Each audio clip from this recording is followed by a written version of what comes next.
Salut, je voudrais te poser une question aujourd'hui, c'est est-ce que la procrastination te vole tes rêves? Alors certains d'entre vous, vous avez les yeux grands ouverts et vous êtes en train de vous dire mais de quoi il parle? C'est quoi ce mot étrange? Je vais t'expliquer. Mais avant tout, je voudrais te dire que tout ce que Dieu crée a un but. Dieu ne crée jamais rien sans lui donner une mission à accomplir. Les plantes nous fournissent en oxygène ou en fruits, en légumes. Dieu a aussi créé les chats et les chats chassent les souris. Dieu a planté dans le cœur des félins de chasser les souris et les rats. Et sans les chats, nous serions envahis de rongeurs. Dieu a aussi planté dans le cœur des chiens de garder le troupeau ou de nous protéger. Moi, quand j'étais tout petit, quand j'étais bébé, mes parents avaient un chien et c'était un chien absolument adorable, très gentil, très social. Mais si vous mettiez la main sur moi, le chien, il vous mordait. Pourquoi? Parce que Dieu a planté dans le cœur des chiens de veiller sur ses maîtres.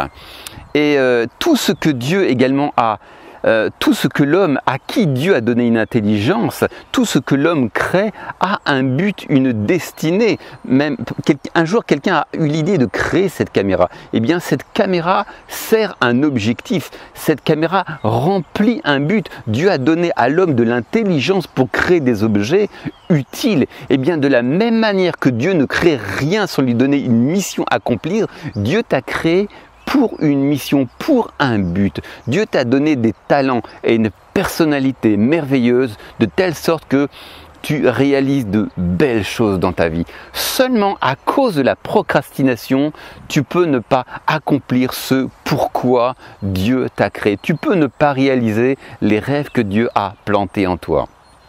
Alors qu'est-ce que la procrastination? Eh bien c'est une tendance à tout remettre à plus tard. Un jour je ferai de l'exercice, un jour je ferai des études, un jour je prêcherai, un jour.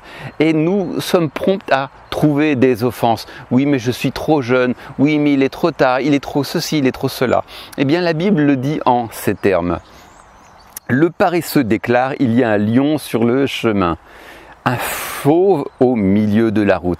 Le paresseux se trouve toujours des excuses.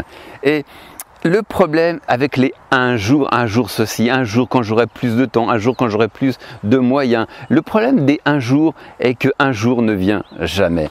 Il y a quelques années, j'ai travaillé avec un monsieur qui était originaire d'Algérie, il s'appelait Jamel, et je lui parlais souvent du Seigneur. Et un jour, je l'ai invité chez moi, je l'avais invité à une petite réunion que j'avais faite, et cet homme souffrait de maux de tête chroniques. C'était pas juste une migraine passagère. Depuis des années, il souffrait de migraine. Les médecins ne pouvaient rien pour lui. Et je lui dis, Jamel, est-ce que tu accepterais que je prie pour toi? Je crois en Jésus et Jésus va te guérir. Et il a accepté, bien qu'il soit musulman. Et je lui ai imposé les mains et boum, à l'instant même, il était guéri. Alors, il ne me l'a pas dit tout de suite, mais quelques jours plus tard, il m'a appelé pour me dire qu'il ne souffrait plus du tout de migraine. Gloire à Dieu. Et cet homme vraiment était témoin de la gloire de Dieu, de la puissance de guérison qui était en Jésus-Christ.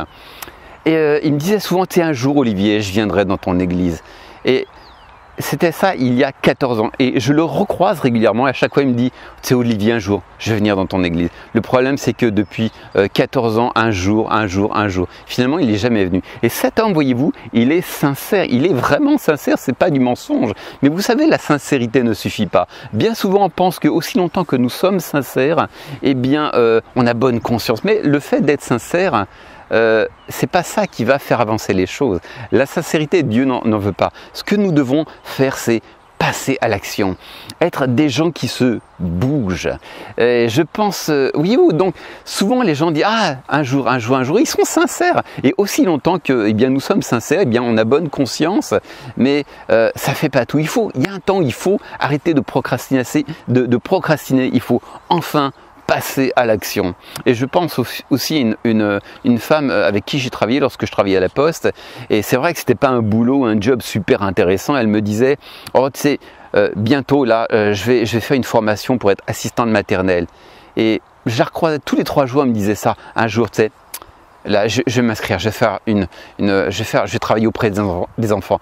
Et j'ai entendu cette femme me dire ça pendant des années. Et le problème, maintenant, ça fait peut-être 5-6 ans, 7 ans que je ne l'ai pas revue. Et je l'ai encore croisée un jour dans une surface en faisant ses courses. Et elle m'a dit à nouveau, tu sais, un jour, j'ai fait une formation d'aide-soignante ou d'assistante maternelle, je ne sais plus exactement, c'est auprès des enfants. Et maintenant, ça fait à peu près 10 ans que je la connais, elle me dit toujours la même chose. Le problème, c'est que les années passent, elle n'est toujours pas passée à l'action. Qu'est-ce qui se passe? Procrastination. On remet toujours à plus tard nos rêves ou quelque chose que nous savons devoir faire. Peut-être un désir que Dieu a planté dans notre esprit. Et vous savez, nous n'allons pas résoudre notre problème en le repoussant plus tard. Nous ne faisons que le différer, nous n'allons pas du tout le résoudre. Alors moi j'admets qu'il y a un problème où je suis le roi des procrastinateurs, c'est le problème des papiers administratifs. J'ai absolument horreur de remplir des papiers administratifs et j'ai tendance à repousser plus tard jusqu'au dernier moment et même une fois la date limite et je me trouve, il viendra bien un jour où je devrais résoudre tel papier administratif. Et voilà, donc vraiment veillons parce que mes amis, vraiment la vie est courte et nous devons passer à l'action. Un jour Dieu avait donné cette parole, cet ordre au jeune prophète Jérémie et le Seigneur appelait Jérémie à être le prophète des nations, à prêcher à ses contemporains et Jérémie s'est trouvé une excuse, il a dit mais Seigneur je suis trop jeune et Dieu lui dit arrête, ne dis pas que tu es trop jeune et voilà, quelque part, Jérémie se trouvait des excuses. Non, ne trouve pas d'excuses. Je t'appelle, vas-y, saisis ta chance. Et je pense vraiment aussi à la jeune Esther. Esther était une jeune femme d'environ 16-17 ans, je suppose. Elle était mariée avec un roi païen qui était le roi Xerxès. C'est très difficile à dire, hein. Enfin, selon certaines traductions, c'est Xerxès. Enfin bref, excusez-moi si je ne dis pas correctement. Et cette femme s'est trouvée dans une position où elle pouvait avoir de l'influence auprès de son mari le roi, qui était quand même un homme assez dur, et qui avait été amené à devoir exterminer le peuple juif. Il y avait son premier ministre, Haman, qui l'avait forcé à voter un décret selon lequel la population juive devait être exterminée. Et du coup, le roi, ce roi en question, ce roi perse, s'est retrouvé dans une impasse. Il était obligé de mettre en application ce décret, exterminant la totalité du peuple juif dans le royaume perse.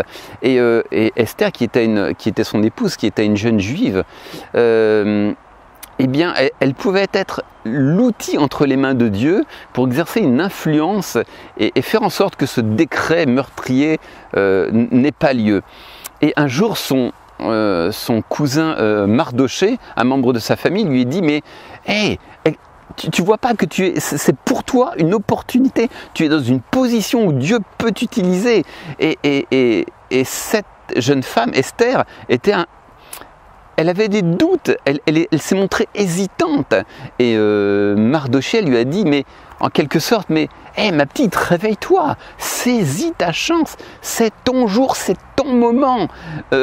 Et si toi, tu ne prends pas ta place, quelqu'un d'autre s'en chargera à ta place. Et vous savez, nous ne sommes pas indispensables. Si tu ne saisis pas ta chance, eh bien Dieu confiera cette responsabilité à quelqu'un d'autre. C'est ton moment. Et nous sommes prompts à trouver des excuses. Nous sommes trop jeunes, je ne suis pas suffisamment préparé, je ne suis pas ceci, je ne suis pas suffisamment cela. Non, c'est maintenant. Plus tard, il sera trop tard. C'est maintenant que tu dois saisir ton appel. Et Dieu mettra tout au long de notre vie des opportunités de faire des choses. Mais si nous ne prenons pas nos responsabilités, eh bien Dieu confiera cette responsabilité à quelqu'un d'autre. Et nous sommes capables dans notre vie d'accomplir, de voler bien plus haut que nous ne le pensions. Et vraiment, ne négligeons pas le potentiel que Dieu a planté en chacun de nous. Et donnons-nous cette chance d'accomplir de grandes choses, de faire de notre vie une belle œuvre.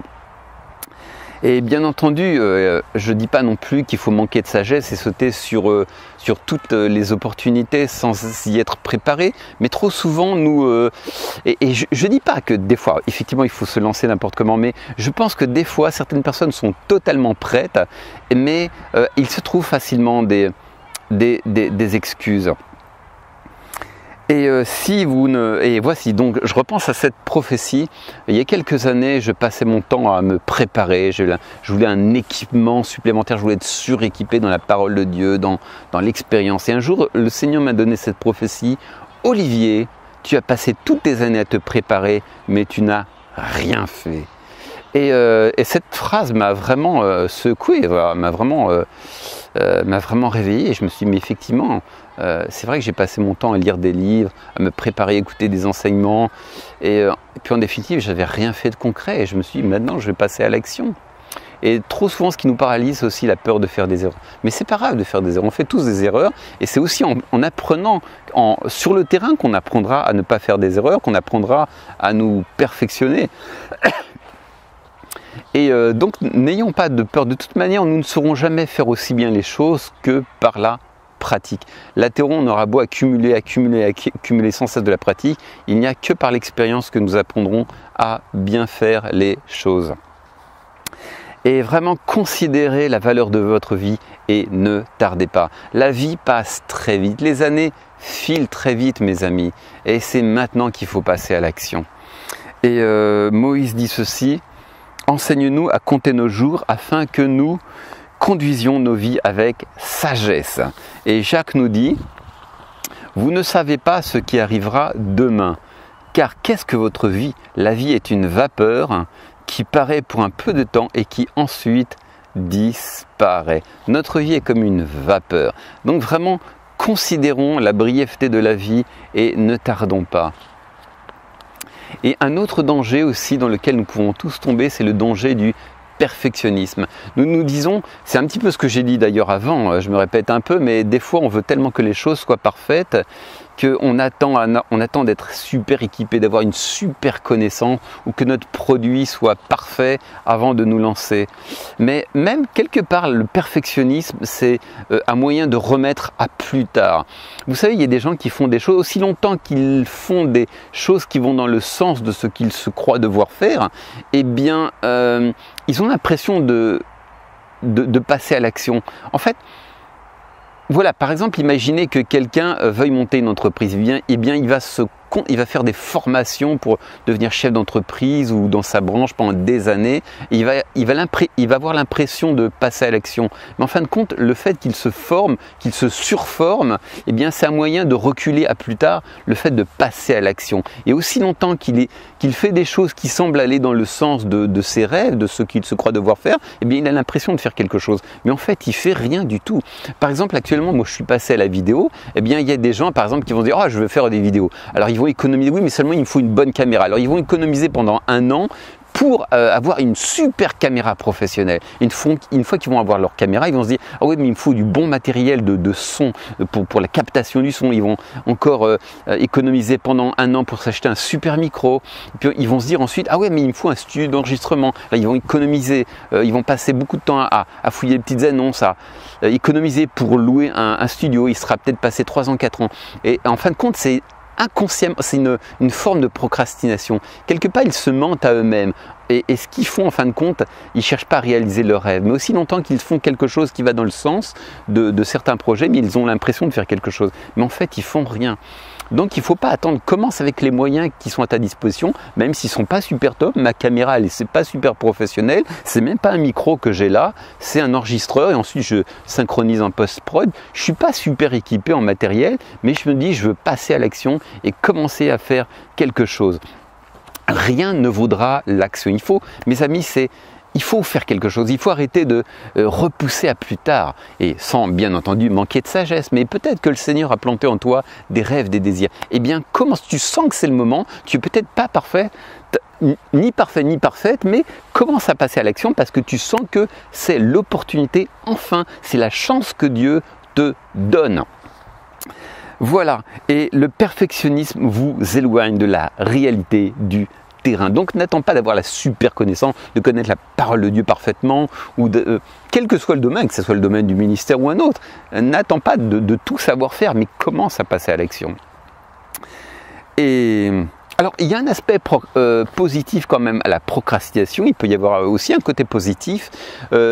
J'ai remarqué que souvent on a tendance à procrastiner dans des domaines tout simplement pour lesquels nous ne sommes pas fait. L'une des raisons pour laquelle nous repoussons à plus tard, nous faisons les choses à contre-cœur, c'est tout simplement peut-être aussi que nous ne sommes pas supposés les faire. Moi, je sais qu'il y a des domaines dans lesquels je procrastine tout simplement parce que Dieu ne m'a pas, j'ai pas d'intérêt, j'ai pas d'amour pour ces choses. Donc des fois, il peut y avoir un côté négatif à la procrastination. Il y a aussi un côté positif en ce sens que c'est un indicateur qui nous indique ce que nous sommes supposés faire ou non. Souvent, on fait des choses à contre-cœur, et bien tout simplement, c'est que Dieu ne nous demande pas de les faire. Moi, j'ai horreur des maths et je repoussais toujours à plus tard de faire des maths quand j'étais au collège. Et bien tout simplement, Dieu ne m'appelle pas à faire des maths. Et quand tu vas trouver ton domaine, le domaine pour lequel tu es vraiment fait, eh bien tu vas voir, tu auras déjà beaucoup moins de problèmes avec la procrastination. Alors des fois, c'est vrai qu'on sait ce qu'on doit faire, on procrastine un petit peu, mais des fois on procrastine et cette procrastination, elle est justifiée, comme je dis. Tout simplement, tu remets à plus tard parce que tu n'aimes pas ce que tu fais. Et pourquoi est-ce que tu n'aimes pas le faire? Eh bien parce que Dieu n'a pas planté en toi ce don, ce talent. Donc tourne-toi vers un domaine qui te passionne et tu verras que tu auras déjà beaucoup moins de problèmes avec la procrastination. Et sur ce, je te dis bonne chance, sois béni, à bientôt, ciao!